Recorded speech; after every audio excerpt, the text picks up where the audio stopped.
Assalamualaikum warahmatullahi wabarakatuh. Alhamdulillahirabbil alamin wassalatu wassalamu ala asyrafil anbiya'i wal mursalin sayyidina wa lana Muhammadin wa ala alihi wa sahbihi ajma'in. Allahumma salli wa sallim wa barik ala Muhammad wa ala ali Muhammad kama sallaita wa sallamta wa barakta ala Ibrahim wa ala ali Ibrahim fil alamin innaka Hamidum Majid. Amma ba'd. Alhamdulillah wa fahmi dan sahabat yang mulia Allah sekalian, alhamdulillah syukur pada Allah SWT kerana pada pagi ini kita dapat berhimpun satu majlis ilmu yang mudah-mudahan menambah iman kepada Allah SWT. Alhamdulillah semua yang lupa sharing pada teman-teman yang lain, syukri. Ni musim pilihan raya ni sibuk, mudah-mudahan sibuk memberikan kebaikan kepada orang lain, untuk Islam, untuk Allah SWT. Assalamualaikum warahmatullahi wabarakatuh. Nanti Sidik, Assalamualaikum. Sekejap je kuliah saya pagi ni. So jangan lupa untuk call sahabat kita, WhatsApp. Beritahulah, viralkan, sampaikan kepada mereka ya. Kalau orang buat perkara kemungkaran, kadang-kadang banyak dapat sambutan, banyak orang viralkan. Yang mana perkara itu tak sepatutnya pun diwar-warkan. Tapi bila kita lihat bahagian kuliah ni, kadang-kadang semua orang tawaduk. Assalamualaikum Dr. Nuazia, barakallahu fikum. Assalamualaikum semua. Jom hadir bersama. Jangan lupa ya, dalam masa yang sekejap saja. Pagi ni saya nak pergi ziarah kematian kejap lagi, pukul 8 pagi insyaAllah ya. Jadi tuan-tuan, tolong share kepada teman kita yang lain. Ibrahim Abdul Rahman, penting sangat kuliah pada pagi ni. Bagaimana memilih pemimpin. Banyak orang dah mengatakan perkara demikian ya. Beramai ustaz yang telah menceritakan, alhamdulillah. Jadi buku yang menjadi renungan pada pagi ini daripada kitab yang baru saja terbit minggu lepas, namanya Syarah Hadis 40. Syarah Hadis 40 iaitu kitab karangan Imam Nawawi yang telah disyarahkan oleh anak muridnya Imam Ibn Attar rahmatullah alaihi. Ustaz menulis, alhamdulillah, barakallahu fikum. Ya, Syarah Hadis 40 oleh Imam Ibn Attar, menghuraikan hadis-hadis pilihan oleh tuan gurunya Al-Imam An-Nawawi. Siapa tak kenal Imam Nawawi ya? Mari kita baca sikit sejarah Imam Nawawi. Mudah-mudahan bagi mereka yang belum mengenali atau terlupa tentang beliau, bolehlah kita kenal beliau Imam besar mazhab Syafi'i ini. Nama penuh beliau ialah Abu Zakaria Yahya bin Syaraf bin Murri bin Hasan bin Husain bin Muhammad bin Jumu'ah bin Hizam Al-Hizami An-Nawawi rahmatullah alaihi. Beliau merupakan salah seorang tokoh besar dalam mazhab Syafi'i. Beliau dilahirkan dalam bulan Muharram 631 Hijrah. Dah berapa tahun tuan-tuan? 800 tahun lebih kan? Lebih 800 tahun kewafatan beliau Beliau dilahirkan di Nawa, iaitu sebuah kampung di daerah Dimashq. Beliau dididik oleh ayahnya yang terkenal dengan kesalehan dan ketakwaan. Beliau mula belajar di Katatib. Katatib ni ibarat macam pondok lah, negara kita ya. Di Katatib, di madrasah, untuk membaca, menulis untuk anak-anak, dan menghafaz Quran sebelum masuk ke usia baligh. Imam Nawawi meninggal dunia pada tahun ke-676 Hijrah dan usia 45 tahun. Muda sangat imam ni meninggal dunia Ketika berumur 10 tahun, Syekh Yasin Yusuf Az-Zarkashi menceritakan detik Imam Nawawi dipaksa bermain oleh teman-temannya. Namun beliau menolak ajakan itu dan menangis kerana paksaan tersebut. Jadi Imam Nawawi ni sejak kecil tak suka perkara-perkara yang melalaikan. Walaupun main saja dengan kawan-kawan pun dia tidak mahu, nangis dia ketika diajak. Apa yang nak dibuat tuan-tuan? Ini kerana beliau lebih suka membaca Al-Quran. Ya Allah, daripada kecil lagi. Beliau lebih suka membaca Al-Quran dan tidak suka bermain-main dengan kawan-kawannya. Syekh Yasin rahmatullah alaihi mengatakan bahawa anak ini akan menjadi orang paling pintar dan paling zuhud dalam zamannya, serta mampu memberi manfaat yang besar kepada umat Islam.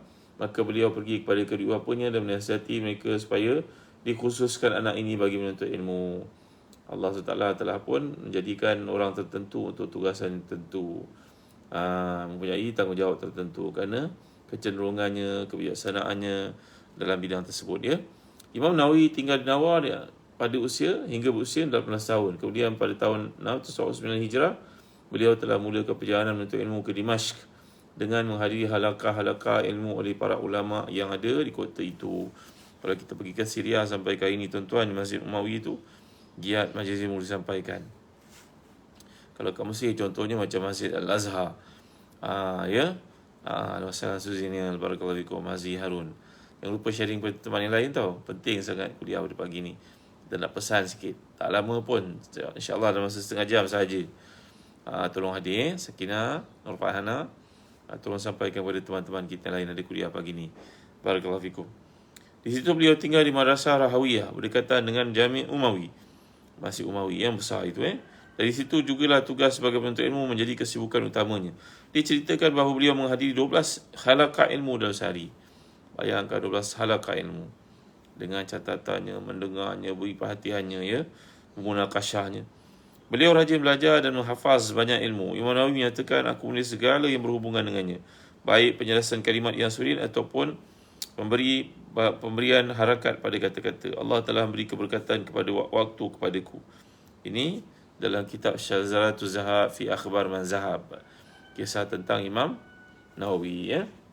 Imam Alauddin Ibn Attar menceritakan bahawa Imam Nawawi sehari mempelajari 12 pelajaran, sama ada syarahnya ataupun tashihnya kepada para syekh beliau, iaitu 2 pelajaran pengantar, 1 pelajaran muhazzab berkaitan dengan akhlak, 1 pelajaran gabungan daripada 2 kitab iaitu Sahih Bukhari dan juga Muslim, 1 pelajaran tentang Sahih Muslim, 1 pelajaran tentang kitab Lum'a oleh Ibn Jinni dalam Nahu, 1 pelajaran dalam Islam Mantiq oleh Ibn Sikit dalam pelajaran bahasa, 1 pelajaran saraf, 1 pelajaran usul fiqih, kadang-kadang kitab Lum'a oleh Abu Ishaq, kemudian kitab Muntakhab oleh Imam Fakhr Razi, 1 pelajaran tentang Asma'ul Rijal, 1 pelajaran tentang Usuluddin.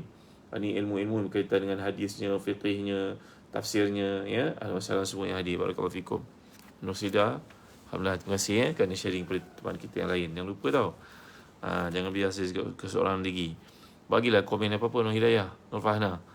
12 halaqah ilmu Hamidah Haji Sa'ad, ya. Beliau menulis semua hal yang berkaitan dengan pelajaran ini, baik secara penjelasan kemusykilannya ataupun penjelasan istilah serta perincian bahasanya. Imam Nawawi digelar dengan nama Muhyiddin, iaitu orang yang menghidupkan agama, Muhyiddin. Namun beliau tidak menyukai gelaran itu kerana sifat tawaduk beliau kepada Allah SWT. Walaupun dapat gelaran Muhyiddin, iaitu pendiri agama, tapi beliau tidak suka tawaduknya beliau. Ini bukan gelaran yang dia beri, tapi orang ramai beri kepadanya. Baik. Ya.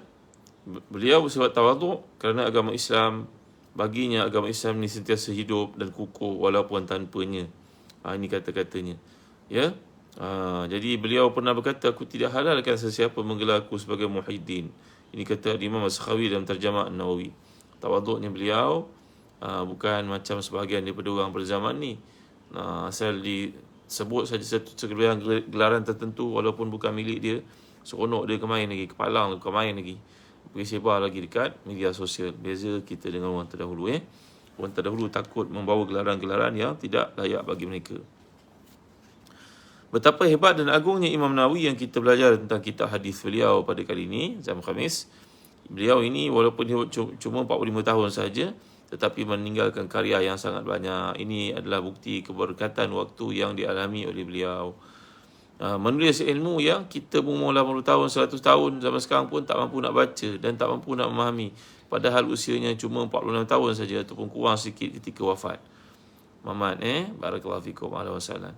Bayangkan begitu berkatnya waktu beliau. La ilaha illallah Muhammadur Rasulullah, masya-Allah. Menulis ni lagi susah daripada membaca tau. Membaca sekali lalu, menulis nak kena fikir, nak kena cari rujukan, guna ayat yang mudah orang faham. Tapi Imam Nawawi telah pun menulis banyak karya dalam hayat beliau, ya. Sekiranya kita bahagikan tahun hidupnya, kita akan dapati beliau menulis sebanyak 2 halaman bagi setiap hari yang dilaluinya. Sedangkan kita mengetahui bahawa beliau memulakan pengajiannya pada usia 18 atau 19 tahun dan beliau memulakan penulisan dalam usia dalam tempoh 29 tahun. Ketika beliau meninggal dunia, iaitu berusia 45 tahun ni tadi, beliau menetap di Damsyik selama 10 tahun. Apabila kita melihat kehidupannya, beliau menyibukkan diri dengan mengajar dan baca kitab. Beliau tidak mensia-siakan sedikit pun waktunya. Sebaliknya, beliau manfaatkan waktunya sama ada membaca, mengajar, menulis atau beribadah. Al-Imam As-Sakhawi menukilkan satu kisah bahawa Imam Nawawi menulis sebelah tangannya hingga tangan itu keletihan dan tak mampu lagi untuk menulis. Lalu beliau pun bernasyid, la in kana hadha ad-dam'u yajri sababatan ala ghairi su'di fa huwa dam'un mudayya'u. Kalaulah air mata ini mengalir kerana kerinduan yang mendalam yang tidak menumbuhkan rumput-rumput, maka air mata yang sia-sia. Dia nak hidupnya memberi manfaat kepada orang lain. Jadi maknanya tulisan dia itu memberi manfaat kepada orang. Sebenarnya banyak kitab yang ditulis oleh Imam Nawawi, antaranya Arba'in Nawawiyah, Riyadhus Salihin, Al-Minhaj, Syarah Sahih Muslim, Taqrib wa Taisir. Dalam bidang fiqh pula beliau menulis Minhajul Talibin, Rawdul Talibin, Majmu' Syarah Muhazab. Walaupun kitab ni tak disempurnakan kerana beliau wafat sebelum menyempurnakan, tapi yang ada itu pun walaupun cuba disempurnakan oleh ulama-ulama yang terkemudian, tapi ternyata tak mampu nak menandingi ilmu yang ada pada Imam Nawawi. Itu penilaian oleh guru kami ketika belajar di Jordan dahulu, Syekh Dr. Nuh Ali Sanul Qudha. Sangat berbeza pendekatan Imam Nawawi dan kitab Majmu'. Bila beliau wafat, maka disempurnakan oleh ulama yang datang kemudiannya, tapi tidak mampu untuk sampai ke level Imam Nawawi yang mulia ni. Disempurnakan oleh Subki. As-Subki meninggal dunia, disambung oleh Muti'i. Tapi ternyata apa yang disampaikan oleh Imam Nawawi dalam catatannya itu menunjukkan kepada keikhlasan, kesungguhan dan banyaknya rujukan. Sangat hebat kitab Majmu' tu, tuan-tuan ya. Dalam kitab bidang bahasa pula, Tahzib al-Asma' wal Lughat. Dalam bidang akhlak, beliau ada kitab Tibyan fi Adab Halatul Quran, Bustan al-Arifin al-Azkar. Selain itu beliau juga ada kitab Tahzibul Asma'. Kemudian ma tamassu ilaihi hajatu al-qari di Sahih Bukhari. Kemudian Tahrir Tanbih. Kemudian Adab al-Fatawa wal-Mufti wal-Mustafti. Banyak karya Imam An-Nawawi. Bahkan dalam setengah daripada kitab yang beliau tinggalkan itu, sebenarnya dia merupakan kitab yang pernah dibuang oleh Imam An-Nawawi. Jadi beliau ni terima buku. Kemudian bila rasa Syukri Ahmad rasa buku tu tak ada manfaat kepada orang Islam, dia pun konyolkan kertas dibuang. Tapi orang lain kutip bahan itu. Ternyata buku-buku beliau tulis begitu banyak sekali, tuan-tuan. Keberkatan waktu yang ada. Bayangkan usia beliau ketika mula menulis pada 18, mula belajar pada usia 18, kemudian mula menulis pada usia 29, meninggal dunia umur 45. Dalam usia 25 tahun itu tulisannya sangat banyak, tuan-tuan yang mulia Allah sekalian. Dan kitabnya besar-besar. Kidemang Allahu Akbar. Ini menunjukkan kepada keberkatan orang beriman yang salih yang patut menjadi rujukan kita ya. Baik. Kita masuk kepada hadis yang ke-31. Saya petik-petik daripada kitab Syarah Hadis 40 telah pun diterjemahkan oleh Dr. Saleh Abdul Razak. Ya, kitab yang cantik ni baru saja terbit minggu lepas, sangat manfaat untuk kita baca kat masjid lepas sembahyang ke. Tak ada ustaz pun tak apa. Kita boleh jadi imam dan boleh baca kitab ni sebagai tausiah kabariyah. Ataupun kita kat rumah dengan anak-anak kita, main-main sekejap, ibu nak terangkan sikit tentang hadis Nabi SAW. Bacalah kitab ni.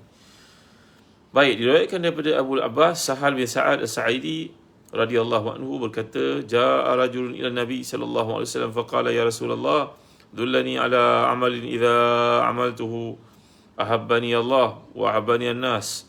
Faqala izhad fid dunya yuhibbuka Allah wazhad fima inda an-nas yuhibbuka an-nas. Seorang lelaki telah pun bertemu dengan Rasulullah SAW dan berkata, wahai Rasulullah, tunjukkan saya satu amalan yang apabila saya lakukan, saya dicintai oleh Allah dan saya dicintai oleh manusia. Maka Nabi SAW telah bersabda, zuhudlah engkau di dunia, nescaya Allah akan mencintaimu. Zuhudlah engkau pada apa yang dimiliki oleh manusia, nescaya manusia akan mencintaimu. Hadis Hasan, riwayat Ibn Majah dan lain-lain. Hadis ini riwayat Sahal bin Sa'ad As-Sa'idi radhiyallahu anhu. Ini merupakan salah seorang sahabat muda pada zaman Nabi SAW. Sahabat yang masih remaja. Beliau tak terlibat dengan perang Badar kerana pada masa itu usianya masih muda. Bismillahirrahmanirrahim. Alhamdulillah ni, tuan. Alhamdulillah, syukur. Yang ada jangan lupa ya, bagi mereka memiliki peluang untuk kesihatan, dapatkan produk yang berasaskan kepada habatus sauda, namanya apa namanya ni? Birkah habatus sauda. Bagi tuan-tuan yang berminat untuk dapatkan, alhamdulillah ramai yang telah memilikinya, mendapat kesihatan dengan izin Allah SWT. Kerana bahan ni mengandungi habatus sauda yang telah dijadikan dalam bentuk minyak, mudah untuk digunakan. Alhamdulillah dapatkan daripada Zahazan Travel Baik. Birkah habatus sauda daripada Zahazan Travel. Dapatkan Ada yang rambutnya gugur, ada yang kurang susu, susah nak tidur malam. Alhamdulillah dengan menggunakan habatus sauda dapat menangani masalah tersebut. Kerana Nabi telah menyatakannya sebagai ibu kepada segala kebaikan, keberkatan, rawatan kepada semua penyakit, melainkan kematian, kata Nabi SAW. Sahabat-sahabat yang cedera parah dalam peperangan. Sebagai contohnya, Nabi suruh mereka gunakan Habatus Sauda dan pulih dengan izin Allah SWT. Benda ni yang disebut dalam kitab Tibun Nabawi, ya. Ain Wari, barakallahu fikum. Jadi hadis ini oleh Abul Abbas Sahal bin Sa'ad Sa'idi, merupakan salah seorang sahabat Nabi yang muda, panggil Sigharus Sahabah. Ketika Nabi berhijrah ke Madinah, beliau masih kecil. Walaupun demikian, Sahal bin Sa'ad ni, nama asalnya Hazan, telah ditukar oleh Nabi menjadi Sahal. Sahal ni maknanya mudah. Ya, Saudara Osman, mudah, segala-galanya mudah. Dan Sahal ini berniaga, berjaya. Beliau pun dalam hadis menyatakan bahawa dalam tarikh, dalam Rijal, kitab Rijal menceritakan, contohnya Az-Zahabi menukilkan bahawa Sahal ini samping mudahnya dalam berniaga, mudahnya juga untuk berkahwin. Ramai isterinya. Ya, walaupun demikian, Sahal tidak menganiayakan mereka. Walaupun telah menceraikan mereka sebagai contohnya, maka Sahal tetap meraihkan mereka, memberi kepada mereka ni bantuan-bantuan keuangan. Ini ternyata bila beliau berpindah keluar dari Madinah dan sekali-sekala beliau menziarahi Madinah, ternyata para isinya itu berkumpul di bahu-bahu jalan dan mengucapkan ahlan wa sahlan kepada Sahal walaupun telah pisah dengan mereka, kerana layanan yang baik semasa dan selepas perkahwinan. Mereka menubuhkan kelab bekas isteri Sahal. Itu namanya Sahal bin Sa'ad As-Sa'idi, seorang sahabat Nabi yang mudah berniaga dan mudah berkahwin. Kerana ya, beliau dinamakan demikian. Nabi SAW telah menyatakan, nama kau mulai hari inilah Sahal. Sahal makna mudah. Mudah segala-galanya. Tapi beliau tidak menganiaya orang. Jadi dalam hadis ini mengatakan bahawa Sahal datang bertemu, mendengar seorang lelaki datang bertanya kepada Rasulullah. Ni ketika itu beliau masih kecil. Melihat seorang lelaki datang bertemu dengan Rasulullah dan bertanya kepada Rasulullah, wahai Rasulullah, beri beritahu kepadaku satu amalan yang kalau aku lakukan, maka Allah mencintaiku dan manusia pun mencintaiku. Ya. Jadi barangkali orang ni merasa tekanan dalam hidup kerana semua orang tak suka dia. Adik-beradik dia tak suka dia, pasangan dia tak suka dia, isteri tak suka dia, jiran tangga tak suka dia. Maka dia mencari jalan bagaimana boleh menjadikan Allah suka kepadanya dan manusia sayang padanya. Terima kasih yang kirim star kepada saya. Barakallahu fikum. Terima kasih tuan-tuan. Tanpa tuan-tuan tak ke mana lah saya, ya. Terima kasih tahu atas sokongan tuan-tuan, viral tuan-tuan, sampaikan kepada orang lain, menyampaikan kuliah saya ni agar semua dapat memanfaatkan waktu pada pagi ni, mudah-mudahan, ya. Baik. Orang yang zuhud di dunia akan dapat kecintaan daripada Allah, kerana orang zuhud di dunia ini kebiasaannya adalah orang yang mencintai akhirat. Bila seorang mencintai akhirat, maka dia akan beramal dengan amalan ahli akhirat. Oleh sebab itu Allah akan mencintainya. Adapun orang yang zuhud pada perkara yang dimiliki oleh manusia, ia merupakan sebab untuk mendapat kecintaan mereka, kerana dunia umpama pohon hijau yang mengasyikkan bagi penghuninya. Apabila dia zuhud pada perkara di sisi manusia, meninggalkan perkara yang dicintai mereka dan tidak bergelut dengan mereka dan perkara itu, maka manusia akan mencintainya. Wallahu a'lam. Kita biasa dengar cerita kan, antara parents itu menceritakan anak dia yang ni karakter dia, yang ni kualitinya, yang ni tabiatnya. Tapi yang seorang ni tuan, Rasulullah Bakar, anak saya seorang ni dia tak pernah minta apa-apa daripada kami. Masuk universiti ke, nak berkahwin ke, daripada sekecil-kecilnya pun dia tak minta dekat kami. Kalau nak beli kereta masa kecil, kereta mainan tu pun dia kumpul duit raya. Ada kan kita dengar orang cerita gini kan, ayah ibu tu puji anak tu. Ya. Walaupun ayah, walaupun ibu, bila anak tu mengamalkan sikap tak suka, minta, nampak dia susah payah nak mendapatkan satu benda, maka si ayah, si ibu akan appreciate orang ni. Gitu juga dalam urusan kita dengan adik-beradik, kawan. Ya. Kalau kita ni bersikap sebagai contohnya, meraihkan mereka, melayani mereka, kita belum datang lagi, dia dah sambut, kan main lagi. Tapi kalau kita ni mengamalkan sikap berhutang dengan orang, dah hutang tu buat tak tahu je pula contohnya, lagi orang tak suka dengan kita tuan-tuan. Ya, kan menunjukkan kepada kita ni menyusahkan orang namanya. Jadi sikap yang diajar oleh Nabi SAW dalam konteks ini sangat mudah. Zuhudlah kamu kat dunia, Allah akan cinta pada kamu. Zuhudlah kamu terhadap apa yang ada di tangan manusia, manusia akan sayang pada kamu. Jangan minta-minta. Sahabat Nabi belajar hadis seperti ini untuk tuan-tuan, tak pernah minta pada orang, walaupun pada tali unta yang jatuh daripada muka unta tu. Unta ni lehernya kan panjang ke depan kan. Kalau kita menaiki unta, bayangkan tali kekang unta tu kena pegang kat tangan untuk memudahkan berjalan kanan kiri ke depan dan sebagainya.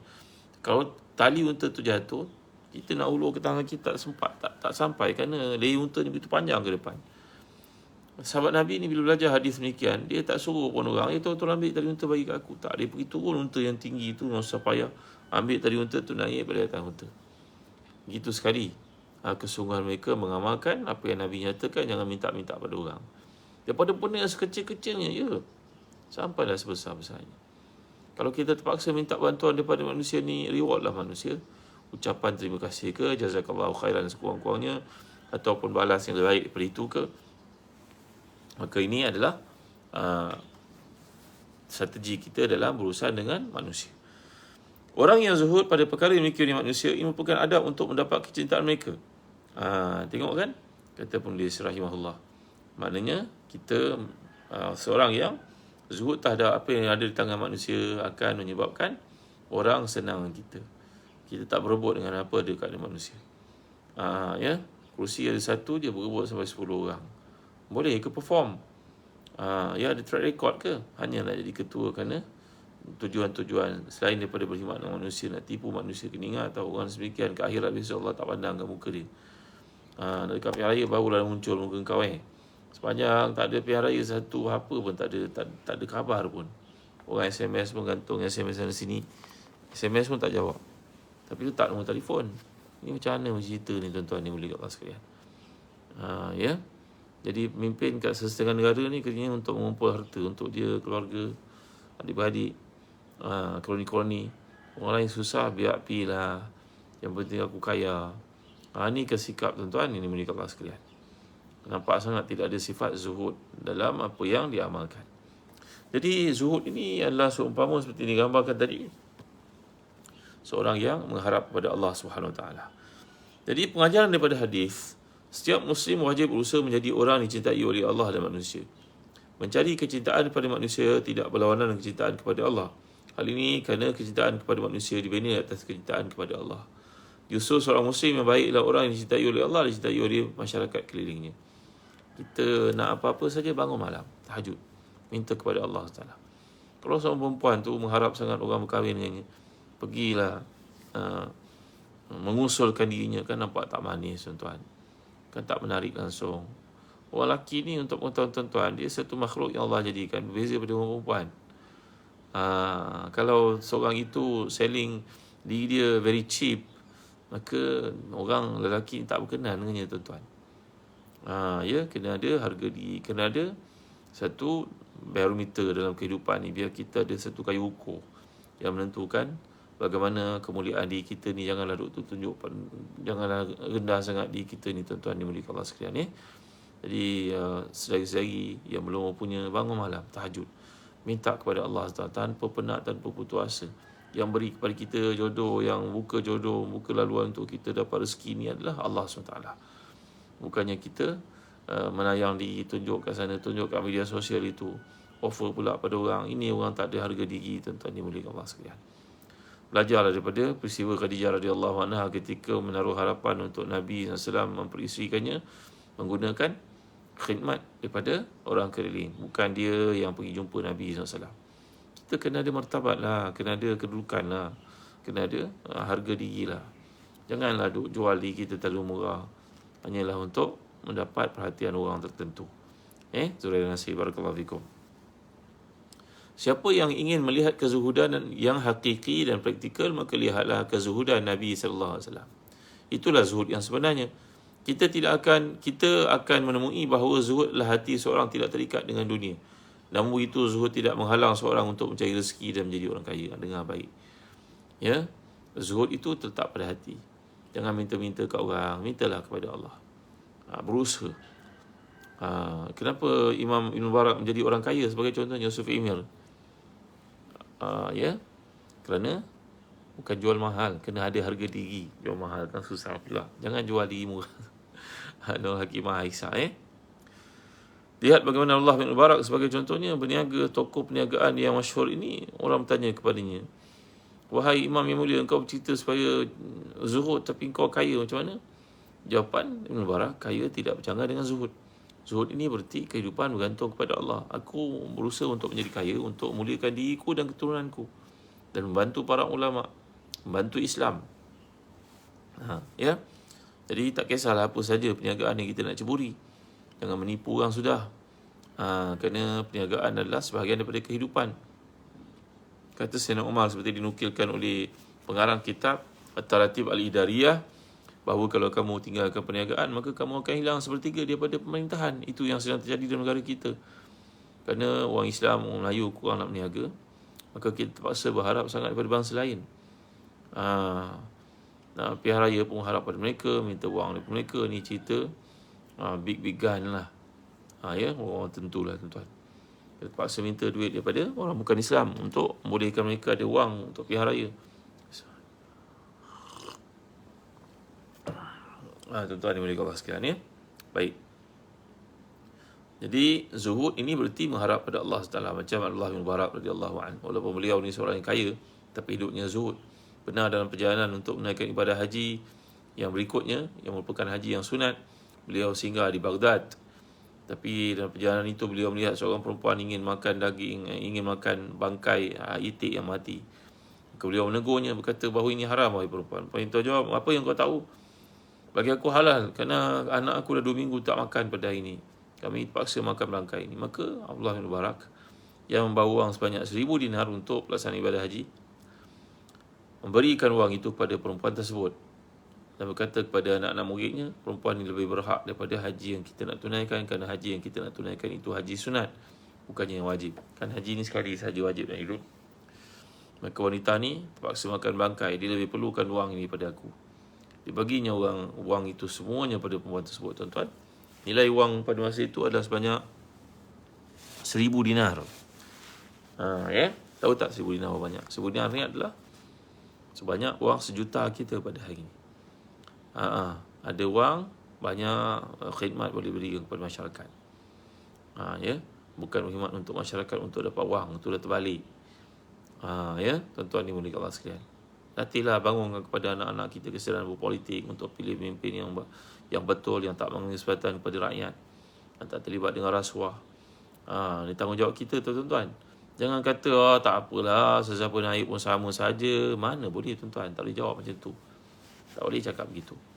Kewajipan kita adalah memberi peluang kepada orang yang layak untuk kepimpinan. Kerana kepimpinan akan menentukan harga tuju negara.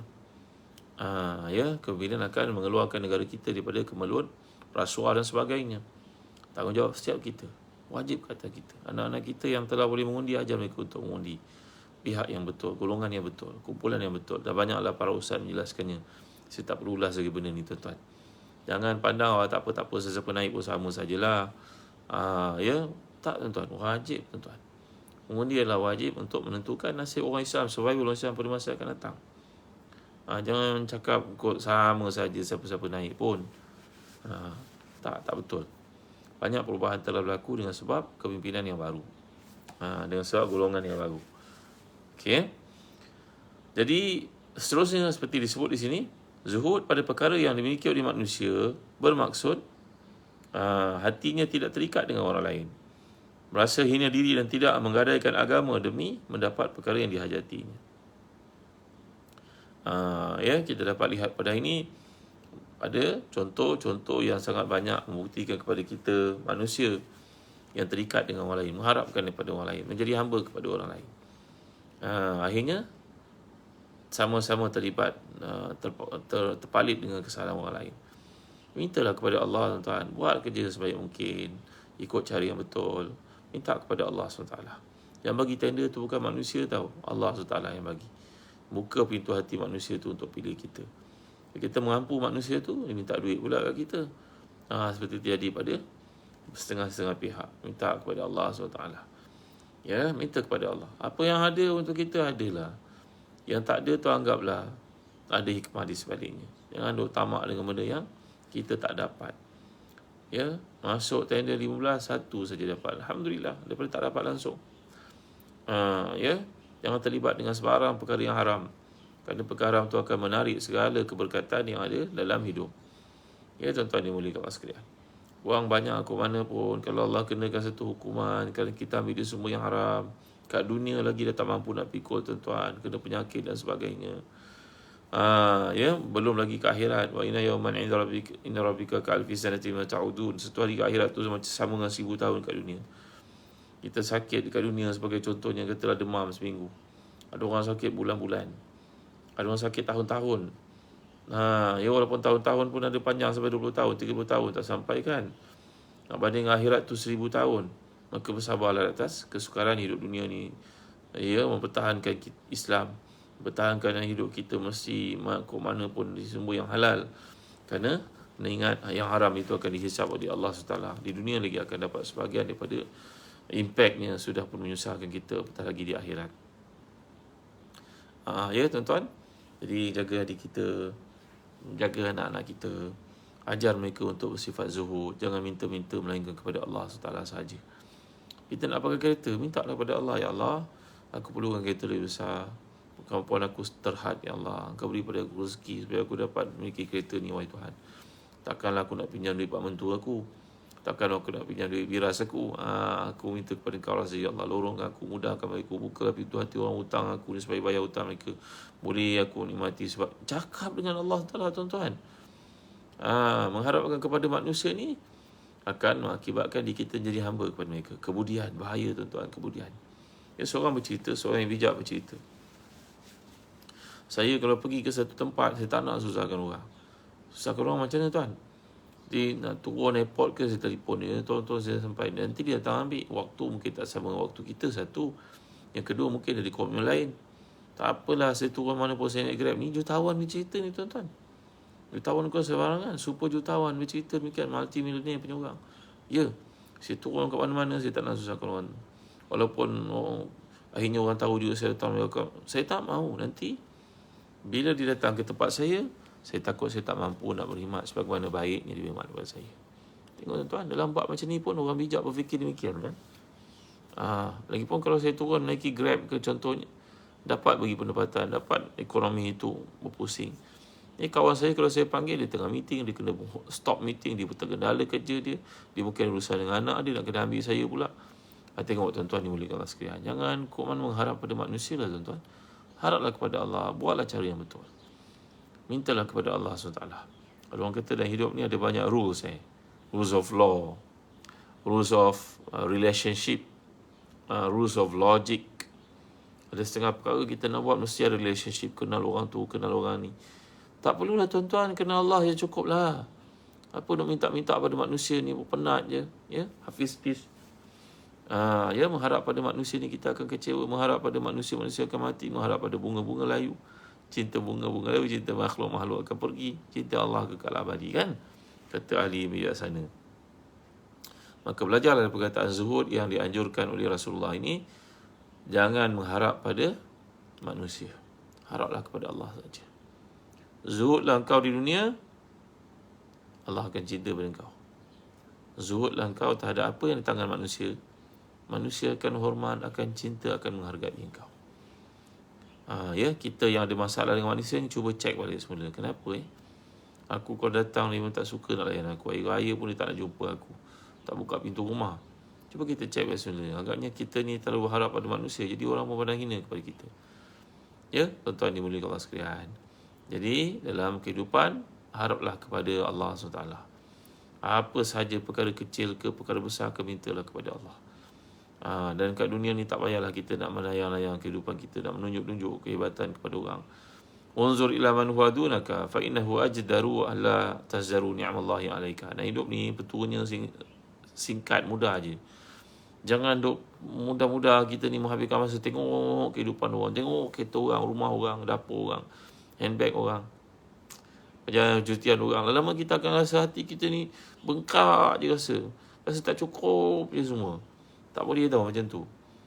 Tengok orang yang berlebihan daripada kita, orang lebih daripada kita ni, akibat dia buruk sangat. Kita akan memperkecilkan nikmat Allah yang begitu banyak pada kita. Ni satu masalah dalam hidup. Kita tahu terlalu banyak perkara. Media sosial menghubungkan dengan manusia-manusia yang kita tak kenal pun, tapi kita tengok latar belakang hidupnya, lifestyle dia.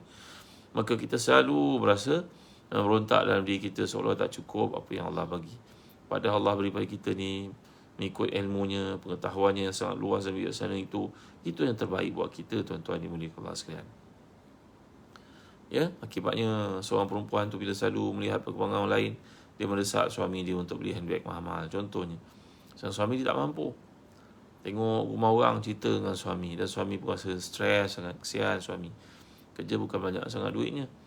Suasana sekarang pula banyak perkara nak kena bayarnya, anaknya, ibu mertuanya, ibunya semua nak kena raikan.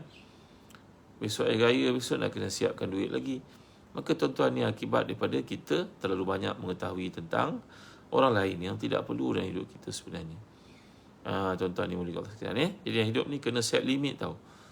Mahu, mampu, perlu. Kalau ikut mahunya hancur kita tuan-tuan. Ikut pada perlu. Perlu tak buat ni?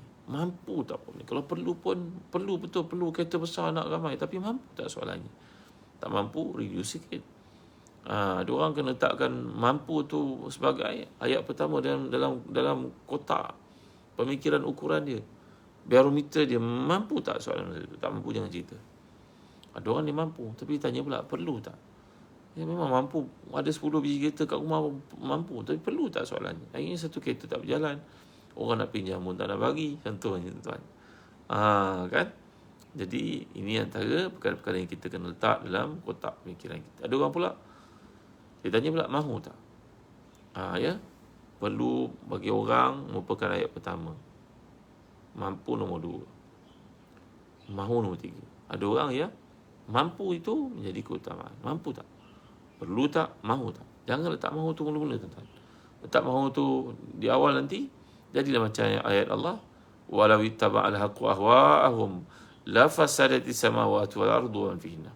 Kalaulah hawa nafsu itu dituruti, mahu je ikut, rosak dunia seisinya, langit bumi seisinya, habis semua porak-poranda dengan sebab manusia nak, semua nak, semua benda dia nak.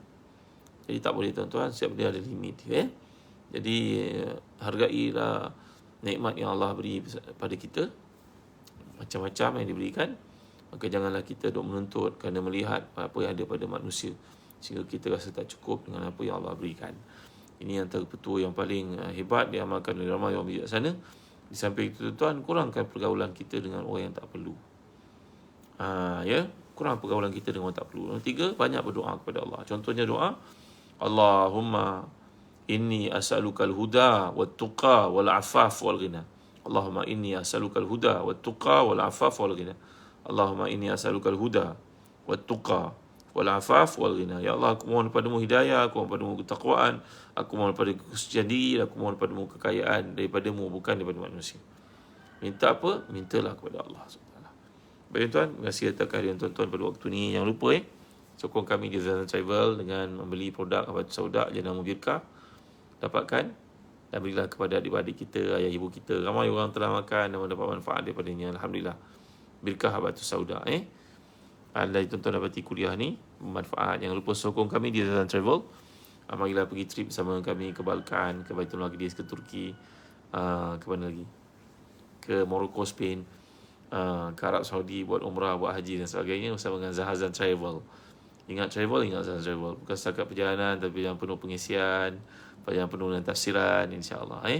Saya dan sahabat saya di kalangan Ustaz Sudin, Ustaz Muhammad, Ustaz Farid, kami insya-Allah akan bimbing tuan-tuan untuk tafsir Al-Quran, untuk belajar sirah nabawiyah, hadis dan sebagainya. Jom travel bersama dengan Zahazan Travel. Setakat ini saja dulu. Terima kasih tuan-tuan. Jumpa lagi pada waktu lain. Amalkan doa yang telah diberitahu tadi. Terima kasih kepada semua yang hadir. Barakallahu fikum. Alhamdulillah, wassalatu wassalamu ala asyrafil anbiya'i wal mursalin sayyidina Muhammadin wa ala alihi wa sahbihi ajma'in. Allahumma ighfir lana dhunubana wa liwalidina warhamhum kama rabbana shighara wa li jami'i ashabina huquqan lana minal muslimin wal muslimat wal mu'minina wal mu'minat rahmatika ya arhamar rahimin. Ya Allah, ampunkan dosa kami, bapa kami, pasangan kami, anak-anak kami, semua baik pada kami, semua buat salah pada kami. Sekian pekerja kami, sekian jalan tangga kami. Ya Allah, ya Tuhan kami, ampunkan dosa semua Islam hidup telah meninggal dunia. Ya Allah, Allahumma a'inna ala dzikrika wa syukrika wa husni ibadatik. Allahumma inna nas'aluka al-huda wa tuqa wal afafa wal ghina. Allahumma inna na'udzubika min jahlil bala, darki syaqa wa su'il qada wa shamadatil a'da. Allahumma inna na'udzubika min al-baras wal junun wal juzam min sayyi'il asqam. ربنا لا تزغ قلوبنا بعد إذ هديتنا وهب لنا من لدنك رحمة إنك أنت الوهاب. ربنا آتنا منك رحمة وهيئ لنا من أمرنا رشدا. ربنا هب لنا من الصالحين. ربنا هب لنا منك ذرية طيبة إنك سميع الدعاء. ربنا هب لنا من أزواجنا وذريتنا قرة أعين واجعلنا للمتقين إماما. Rabbana atina fid dunya hasanah wa fil akhirati hasanah wa qina adzabannar. Wa sallallahu ala sayyidina Muhammad wa ala alihi wa sahbihi wa sallam. Alhamdulillahirabbil alamin. Terima kasih kepada Kanu Khadijah Nazaruddin, Aini, Sauda Latifah, Hajah Hamidah, Muhammad Khairil, Ustazah Nurlis. Terima kasih semua yang hadir, Zunaida. Terima kasih tuan-tuan atas komen untuk berikan, jadikan saya tak ala rasa keseorangan yang telah share video ni kepada teman lain. Kita belajar zuhud pada pagi ni supaya Allah cinta pada kita dan manusia cinta kepada kita. Terima kasih semua. Suzy Daniel, Hayati Alias, Ahlan Wassalan, Faiza Muhammad Nur, Isna Iza, Barakallahu Fikum. Terima kasih semua. Ustaz kami Syed, terima kasih. Barakallahu Fikum. Kenal saya dan doa tuan-tuan. Aisyah, terima kasih. Ayu. Baik. Sallallahu alaihi wasallam wa ala alihi wasallam. Alhamdulillahirabbil alamin. Barakallahu fikum. Assalamualaikum warahmatullahi wabarakatuh. InsyaAllah pagi Selasa nanti saya ada tanyalah ustaz tuan-tuan kesempatan boleh hadir semua. Suyati, Anissa. Saya tanyalah ustaz di TV3, TV9, Fardu Omar. Dan Yusuf, terima kasih. Barakallahu fikum. Siru ala barakatillah. Astagfirullah hadinakum wa amatukum wa khawatim wa'amalikum. Saya tinggalkan tuan-tuan semua bawah penjagaan, kasih sayang, perhatian Allah Ta'ala. Kamariah, terima kasih semua. Assalamualaikum warahmatullahi wabarakatuh.